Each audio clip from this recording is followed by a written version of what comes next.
ಹಾಗೆ ಎಲ್ರಿಗೂ ನಮಸ್ಕಾರ. ಸೊ ಬಿಗ್ ಬಾಸ್ ನ ಇವತ್ತಿನ ಎಪಿಸೋಡ್ ಎರಡನೇ ಪ್ರೋಮೋ ಅಪ್ಲೋಡ್ ಆಗಿದೆ. ತುಂಬಾ ಲೇಟ್ ಆಗಿ ಅಪ್ಲೋಡ್ ಮಾಡಿದ್ದಾರೆ. ಬಿಕಾಸ್ ಲೈವ್ ಅಲ್ಲಿ ನಡೀತಿರುವಂತ ಕೆಲವೊಂದು ಸೀನ್ಗಳೇ ತುಂಬಾ ಟ್ರೆಂಡ್ ಆಗ್ತಿದಾವೆ ಸೋಷಿಯಲ್ ಮೀಡಿಯಾದಲ್ಲಿ.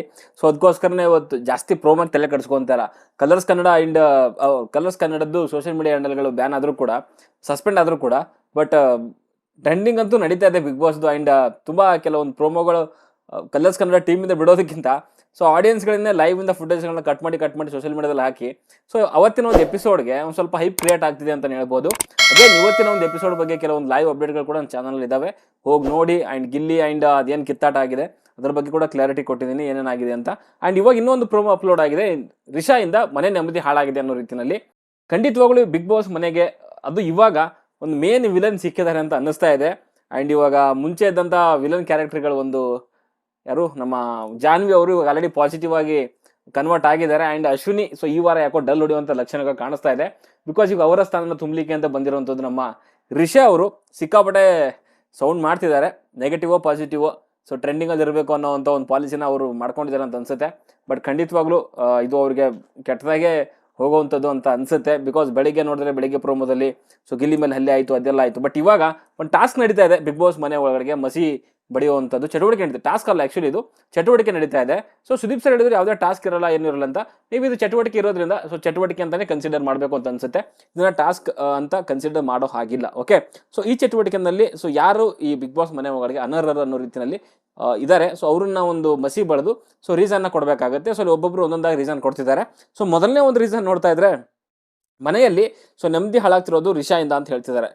ಖಂಡಿತವಾಗ್ಲೂ ಒಂದೊಂದು ಸೀಸನಲ್ಲಿ ಒಬ್ಬೊಬ್ಬರಿಂದ ಮನೆ ಹಾಳಾಗಲೇಬೇಕು ನೆಮ್ಮದಿ. ಸೊ ಅದಕ್ಕೋಸ್ಕರನೇ ಬಿಗ್ ಬಾಸು ಅದೇ ಬಯಸುವಂಥದ್ದು. ಆ್ಯಂಡ್ ಕೆಲವರು ಅದನ್ನೇ ಬಯಸುವಂಥದ್ದು. ಒಟ್ಟಿನಲ್ಲಿ ಬಿಗ್ ಬಾಸ್ ಮನೆ ನೆಮ್ಮದಿಯಾಗಿರಬಾರ್ದು. ನೆಮ್ಮದಿಯಾಗಿದ್ದರೆ ಟಿ ಆರ್ ಪಿ ಬರಲ್ಲ. ಸೊ ಕಿತ್ತಾಡಿದ್ರೆ ನೆಮ್ಮದಿ ಒಂದು ಟಿ ಆರ್ ಪಿ ಬರುವಂಥದ್ದು. ಸೊ ಒಂದು ರೀತಿಯಲ್ಲಿ ಸದ್ಯಕ್ಕೆ ಇವತ್ತಿನ ಒಂದು ಪ್ರೋಮೋ ನೋಡ್ತಾ ಇದ್ರೆ ರಿಷಾ ಬಂದ ಮೇಲೆ ಸ್ವಲ್ಪ ಅದು ಹಂಗೆ ಆಗ್ತಾ ಇದೆ. ಅದರಲ್ಲೂ ಮುಖ್ಯವಾಗಿ ಇವತ್ತಂತೂ ಅದು ಆಗಿದ್ದೇನೆ. ಓಕೆ, ಸೊ ಜೊತೆಗೆ ಅಲ್ಲಿ ನಮ್ ಗಿಲ್ಲಿ ಹೇಳುವಂಥದ್ದು ನನ್ನ ಮುಖವಾಡ ಕಳಿಸ್ತೀವೋ ಬಿಡ್ತೀವೋ ಗೊತ್ತಿಲ್ಲ, ಬಟ್ ನಿನ್ನ ಮುಖವಾಡ ಅಂತೂ ಕಳಿಸಿ ಬಿದ್ದು ಒದ್ದಾಡಿಕೊಂಡು ಹೋಗಿದೆ ಅನ್ನೋ ರೀತಿಯಲ್ಲಿ ಹೇಳ್ತಿದ್ದಾನೆ. ಅಂದರೆ ಗಿಲ್ಲಿ ಮುಖವಾಡ ಕಳಿಸ್ತೀನಿ ಹಾಗೆ ಹೀಗೆ ಅಂತ ನಮ್ಮ ಯಾರು ರಿಷಾ ಅವರು ಸ್ಟೇಟ್ಮೆಂಟ್ಗಳನ್ನ ಪಾಸ್ ಮಾಡಿರ್ತಾರೆ. ಸೊ ಅವಾಗ ಗಿಲ್ಲಿ ಹೇಳಿರುವಂಥದ್ದು ನನ್ನ ಮುಖವಾಡ ಕಳಿಸ್ತೀವೋ ಬಿಡ್ತೀವೋ ಗೊತ್ತಿಲ್ಲ, ಬಟ್ ನಿನ್ನ ಮುಖವಾಡ ಅಂತೂ ಕೆಳಗೆ ಬಿದ್ದು ಒದ್ದಾಡಿ ಸೊ ಕೊಚ್ಕೊಂಡು ಹೋಗಿ ಸ್ವಿಮ್ಮಿಂಗ್ ಪೂಲ್ ಸೇರಿದೆ ಅನ್ನೋ ರೀತಿಯಲ್ಲಿ ಹೇಳ್ತಾ ಇದ್ದ. ಆಲ್ರೆಡಿ ಗೊತ್ತಾಗಿದೆ. ಸೊ ಕಂಪ್ಲೀಟ್ ಆಗಿ ಇಡೀ ಮನೆ ಟಾರ್ಗೆಟ್ ರಿಷಾ ಕಡೆ ತಿರುಗಿದೆ. ಇವತ್ತು ಲೈವಲ್ಲೂ ಕೂಡ ನೋಡ್ತಿದ್ದೀವಲ್ಲ ಯಾವ ರೇಂಜಿಗೆ ಒಬ್ಬೊಬ್ರು ಹಾಕೊಂಡು ಜಡಿತಿದ್ದಾರೆ ಅಂತಂದರೆ, ಮೀನ್ಸ್ ಉಗಿತಿದ್ದಾರೆ ಅಂತಂದರೆ. ಅದರಲ್ಲಿ ಸೂರಜು ಬಂದ್ಬಿಟ್ಟು ಕೌಂಟ್ರ್ ಮೇಲೆ ಕೌಂಟ್ರ್ ಕೊಡ್ತಾನೆ ಡೈಲಾಗ್ ಹೊಡ್ಕೊಂಡು. ಸಖತ್ತಾಗಿದೆ ಇವತ್ತಿನ ಎಪಿಸೋಡ್ ನೋಡಿ. ನೀವು ಫುಲ್ ಏನಾದರೂ ಹಾಕಿದ್ರೆ ತುಂಬ ಚೆನ್ನಾಗಿರುತ್ತೆ. ಇದಾದ್ಮೇಲೆ ಅಲ್ಲಿ ಬಿಗ್ ಬಾಸ್ ಮನೆಯಲ್ಲಿ ಇನ್ನೊಬ್ಬರನ್ನ ಹೋಗಲೆ ಅದು ಇದು ಅನ್ನೋ ರೀತಿಯಲ್ಲಿ ಧನುಷ್ ಹೇಳಿರುವಂಥದ್ದು. ಸೊ ಬಿಗ್ ಬಾಸ್ ಮನೆ ಒಳಗೆ ಹೋಗಲೆ ಬಾರಲೆ ಮೇ ಬಿ ಇದು ಯಾರಿಗೆ ಅಂದಿದ್ದಾರೋ ಗೊತ್ತಿಲ್ಲ, ಎಪಿಸೋಡ್ ನೋಡಿದಾಗ ಗೊತ್ತಾಗುವಂಥದ್ದು. ಸೊ ಆ ರೀತಿ ಅನ್ನೋಂಥದ್ದು ಸರಿಯಲ್ಲ ಅನ್ನೋಂಥದ್ದು ಧನು ಇನ್ನೂ ಕಂಪ್ಲೀಟೇ ಮಾಡಿಲ್ಲ. ನೆಕ್ಸ್ಟ್ ಬರುವಂಥದ್ದು ನಾನು ಮಾತಾಡೋದೇ ಹೀಗೆ, ನಾನು ಹೊರಗೂ ಹಾಗೆ ಇದ್ದೀನಿ ಒಳಗೂ ಹಿಂಗೆ ಇದ್ದೀನಿ ಅಂಥೇಳಿ ನಮ್ಮ ರಿಷಾ ಹೇಳುವಂಥದ್ದು. ಅವಾಗ ಇನ್ನೊಂದು ಕೌಂಟ್ರ್ ಕೊಡ್ತಾನೆ ನಮ್ಮ ರಘು, ನಾನು ಮನೇಲಿ ಹೆಂಗಂಗೋ ಇರ್ತೀನಿ, ಸೊ ದೊಡ್ಡ ಮೆಂಟ್ಲು ನಾನು, ಮನೇಲಿ ಇದ್ದಂಗೆ ಇಲ್ಲೇನಾದರೂ ಇದ್ದರೆ ಇಲ್ಲಿ ಯಾರು ಕೂಡ ಇರಲ್ಲ. ಮನೆಯಲ್ಲಿ ಶರ್ಟ್ ಇಲ್ದಂಗೆ ಚಪ್ಪಲಿ ಪ್ಯಾಂಟ್ ಇಲ್ದಂಗೆ ಇರ್ತೀನಿ. ಆ ಥರ ಏನಾದರೂ ಬಿಗ್ ಬಾಸ್ ಮನೆ ಒಳಗಿದ್ರೆ ನಾನು ಚಪ್ಪಲಿ ಹೊಡೆದು ಓಡಿಸ್ತಾರೆ ಅಂತ ಹೇಳ್ತಾ ಇದ್ದ. ಕರೆಕ್ಟು, ಮನೆ ಹೊರಗಡೆ ಹೆಂಗಿದೀವಿ ಅನ್ನೋದು ಮುಖ್ಯ ಅಲ್ಲ. ಬಿಗ್ ಬಾಸ್ ಮನೆ ಒಳಗೆ ನಾವು ಯಾವ ರೀತಿಯಲ್ಲಿ ಆಡ್ತಾ ಇದ್ದೀವಿ, ಜನಗಳಿಗೆ ಏನು ಕಂಟೆಂಟ್ನ ಕೊಡ್ತಾ ಇದ್ದೀವಿ ಅನ್ನೋದೇ ಮುಖ್ಯ ಅಲ್ಲಿ. ಓಕೆ, ನಾನು ಮುಂಚೆನೂ ಹೇಳಿದ್ದೀನಿ ಬಿಗ್ ಬಾಸ್ ಮನೆ ಒಳಗಡೆ ಇರೋದು ಇಂಪಾರ್ಟೆಂಟು.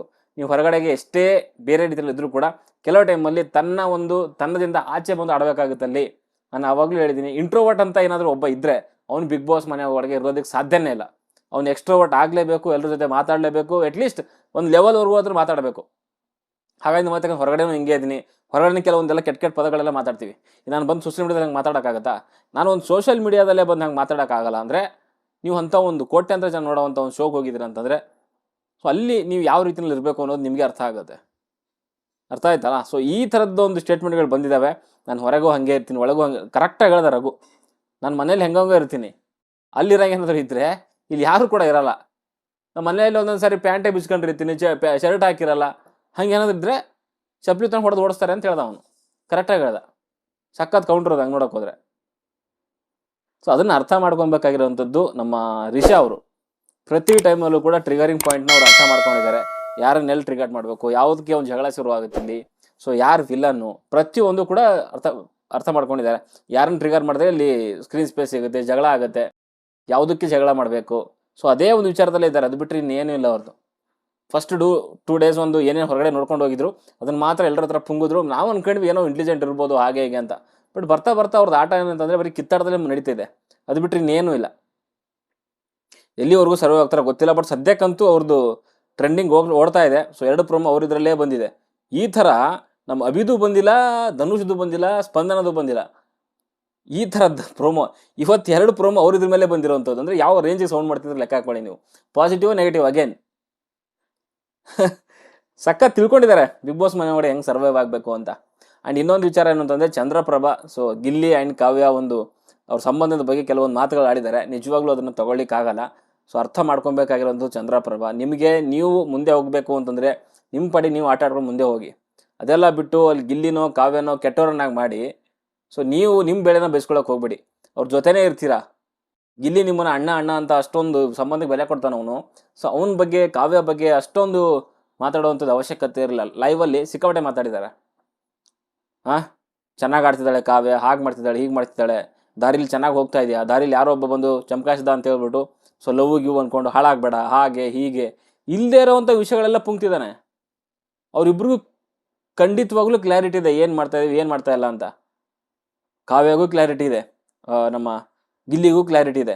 ಇಬ್ಬರು ಏನು ಚಿಕ್ಕ ಹುಡುಗರಲ್ಲ, ಇಬ್ಬರು ಮೆಚೂರ್ ಇದ್ದಾರೆ, ಇಬ್ಬರು ಶೋಗ ಮಾಡ್ಕೊಂಡು ಬಂದಿದ್ದಾರೆ.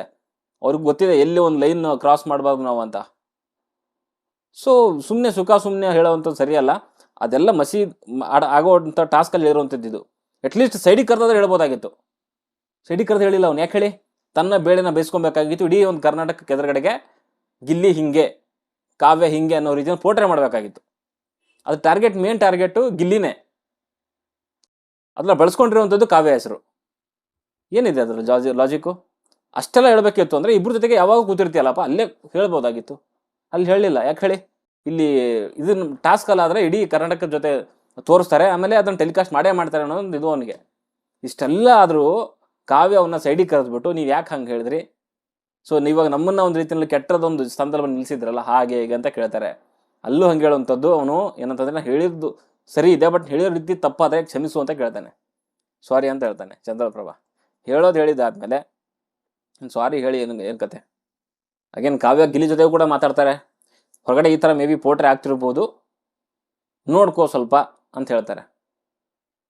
ನಿನ್ನ ಲಿಮಿಟಲ್ಲಿ ನೀ ಇರು ಅನ್ನೋ ರೇಂಜ್ಗೆ. ಬಟ್ ನನ್ನ ಪ್ರಕಾರ ಹೊರಗಡೆ ಏನು ಆ ಥರದ್ದೆಲ್ಲ ಏನು ಆಗ್ತಾ ಇಲ್ಲ ನಾನು ನೋಡಿರೋ ಪ್ರಕಾರ. ಬಟ್ ಸುಮ್ಮನೆ ಚಂದ್ರಪ್ರಭಾ ಇಲ್ಲದೆ ಇರೋದನ್ನೆಲ್ಲನೂ ಸುಮ್ಮನೆ ಹೇಳಿ ಸೊ ಅವನ ಬೆಳೆ ಬೇಯಿಸ್ಕೊತಿದ್ದಾನೆ. ಕಾಮಿಡಿ ಕೋಟದಿಂದ ಇಬ್ಬರು ಬಂದಿರುವಂಥದ್ದು. ಗಿಲ್ಲಿ ಏನು ಮಾಡ್ತಾನೆ ಅದರಲ್ಲಿ 5% ಕೂಡ ಮಾಡಿಲ್ಲ ಅವನು ಚಂದ್ರಪ್ರಭಾ. ನನ್ನ ಪ್ರಕಾರ ಮನೆ ಒಳಗಡೆ ಇರೋದೇ ನಂಗೆ ದೊಡ್ಡ ಆಶ್ಚರ್ಯ. ಅವನು ನೆಕ್ಸ್ಟ್ ವೀಕ್ ಏನಾದರೂ ಡಬಲ್ ಎಲಿಮಿನೇಷನ್ ಅಂತ ಬಂದರೆ ನನ್ನ ಪ್ರಕಾರ ಮಾಳು ಆ್ಯಂಡ್ ಚಂದ್ರಪ್ರಭಾ ಇಬ್ಬರು ಎಗರ್ಕೊಂತಾರೆ. ರಿಷಾ ಏನಕ್ಕೆ ಉಳ್ಕೊತಾಳೆ ಅಂತಂದರೆ ಮೇ ಬಿ ಈ ವಾರದಲ್ಲಿ ಮೇ ಬಿ ಅವಳು ಸೌಂಡ್ ಮಾಡ್ತಾಳೆ. ಈ 2 ದಿನ ಸೌಂಡ್ ಮಾಡ್ತಾಳೆ ಪಕ್ಕ ಅವಳು. ಇವತ್ತೊಂದು ದಿನಂತೂ ಸ್ಟಾರ್ಟಿಂಗಲ್ಲಿ ಸೌಂಡ್ ಮಾಡಿದ್ರೆ ಒಂದು ವಾರ ನಡೆಯುತ್ತೆ ಅದು ಮೈಲೇಜ್. ಓಕೆ, ಸೊ ನೋಡೋಣ ಏನೇನು ಆಗುತ್ತೆ ಅಂತ. ಆ್ಯಂಡ್ ಇವತ್ತಿನ ಎಪಿಸೋಡ್ ತುಂಬ ಇಂಟ್ರೆಸ್ಟಿಂಗ್ ಆಗಿದೆ. ಸೂರಜ್ ಬೇರೆ ಸರಿಯಾಗಿ ಕೌಂಟ್ರ್ ಕೊಟ್ಬಿಟ್ಟವನೇ ನಮ್ಮ ರಿಷಾ ಅವ್ರಿಗೆ. ಡವ್ ಪ್ರೋ ಮ್ಯಾಕ್ಸು ಅದು ಇದೆಲ್ಲ ಹೇಳ್ಬಿಟ್ಟವನೇ. ಸೊ ನೋಡೋಣ. ಆ್ಯಂಡ್ ಗಿಲ್ಲಿ ಕಾಮಿಡಿ ಎಲ್ಲ ನೋಡ್ತಾ ಇದ್ರೆ ತುಂಬ ಚೆನ್ನಾಗಿದೆ ಅಂತ ಅನ್ಸುತ್ತೆ ಇವತ್ತಿನ ಎಪಿಸೋಡು. ಅಶ್ವಿನಿ ನಗ್ತಾ ಇದ್ಲು, ಸೊ ಆ ರೇಂಜಿಗಿದೆ. ಒಟ್ಟಿನಲ್ಲಿ ಅಶ್ವಿನಿ ಅಂತೂ ಸೇಫ್ ಅಂತ ಅನ್ಸುತ್ತೆ ಈ ವಾರ. ಯಾಕಂತಂದರೆ ಸೊ ಗಿಲ್ಲಿ ನಮ್ಮ ಯಾರೋ ರಿಷಾನೇ ಮೇನ್ ಇದೆಲ್ಲ ಕಾಣಿಸ್ಕೊಂಡಿರೋದ್ರಿಂದ ಸೊ ಎಲ್ಲರೂ ಕೂಡ ಅವ್ರನ್ನೇ ಟಾರ್ಗೆಟ್ ಮಾಡ್ತಿದ್ದಾರೆ. ಮೊದಲು ಈ ಒಮ್ಮನ್ನ ಫಸ್ಟ್ ಆಚೆ ಹಾಕೋಣ ರೇಂಜಲ್ಲಿ ಇದ್ದಾರೆ ಇವಾಗ. ಬಿಗ್ ಬಾಸ್ ಅವ್ರು ಏನು ಮಾಡ್ತಾರೆ ನೋಡೋಣ. ಯಾಕಂದರೆ ಇವಾಗ TRP ಬಂದರೆ ಅವಳೇ ಇವಾಗ. ಸೊ ಎಲ್ಲರ ಬಗ್ಗೆನೂ ಕೂಡ ಒಂದು ಕೌಂಟ್ರ್ ಕೊಡಲಿಕ್ಕೆ ಸೊ ಎಲ್ಲರ ಮುಖೋಡನ ಕಳಿಸ್ತೀನಿ ಅನ್ನೋ ಒಂದು ಲೆಕ್ಕದಲ್ಲಿದ್ದಾರೆ. ಎಲ್ಲರ ಮುಖೋಡ ಅವ್ರು ಕಳಿಸ್ತಾರೋ ಸೊ ಇವ್ರ ಮುಖೋಡನ ಕಳಿಸ್ಬಿಟ್ಟು ಇವ್ರಿಗೆ ಮನೆಯಿಂದ ಬಿಗ್ ಬಾಸ್ ಮನೆಯಿಂದ ಆಚೆ ಕಳಿಸಿ ಸೊ ಅವ್ರ ಮನೆಗೆ ಓಡಿಸ್ತಾರೋ ಗೊತ್ತಿಲ್ಲ. ಸೊ ನೋಡೋಣ ಏನೇನಾಗುತ್ತೆ ಅಂತ. ಇವತ್ತಿನ ಎಪಿಸೋಡ್ ಇಂಟ್ರೆಸ್ಟಿಂಗ್ ಆಗಿದೆ. ಓಕೆ ಬಾಯ್.